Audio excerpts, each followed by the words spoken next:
Bütün məktəblərdə bildiyimiz kimi psixoloq fəaliyyət göstərir və bu dövlətimizin birbaşa qaydasıdır ki, necə müəllimlər var, psixoloqlar da var. Sadəcə çox şikayətlər eşidirəm ki, bəzi məktəblərdə o psixoloqun üzünü 11 il ərzində heç kim görmür. Təbii ki, mənim də tanıdığım bir neçə məktəblər var ki, psixoloq orada sadəcə gəlir, gedir, bir də ki, dəftər doldururlar. Amma əslində psixoloq həm valideynlə, həm uşaqlarla birə-bir məşğul olmalıdır.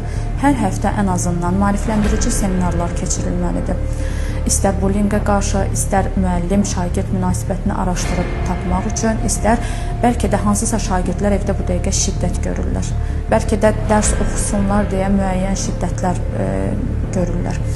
Buna misal özümüzün keçmişimizi gətirə bilərik. Anamızın o yağlı başmağı və yaxud da oxlovlar. İndi o dəyişir də təbii ki, şantajlara keçir. Uşağa deyirlər ki, baxa, telefonu əlimdən alacam ha, baxa, o planşeti bir də görməyəcəksən, baxa, səni filan oyun yerinə aparmayacam, o oyunu siləcəm sənin telefonundan. Bu kimi faktorlar uşaqlara əslində psixoloji şiddət gətirir. Yəni, şantaj nəyə lazımdır ki, sənin uşağın sənin sözünə belə də qulaq asmalıdır.